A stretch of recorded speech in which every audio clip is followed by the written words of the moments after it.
Kailangan gawin. Pinapalabas mo nga yung pusa. Hindi ko lang pinapapunta dyan. Pwede na sila magsama-sama. Alam na ni Dexter na hindi niya pinapakialam yung pusa. Diba? Konting sanay lang talaga sa kanila eh. Kailangan lang masanay nila na magkasama. Kasi sila magkaka-roommate.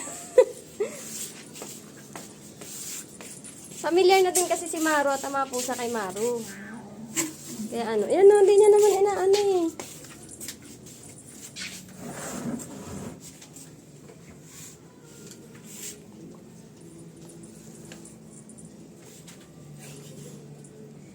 Si Pampam Sino yan, si Pumpkin? takot yan eh. Kay Kahil kami paglaro. Or ano, Maru.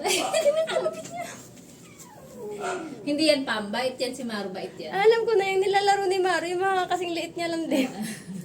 Ayaw niya makipaglaro kay Dexter.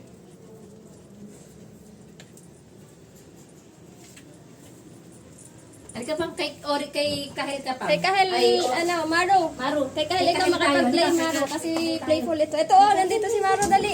Nasaan ka na ba? Maru. Maru, wala ganito. Nandito si Kahel, Maru. Oh, wag yan si Pumpkin.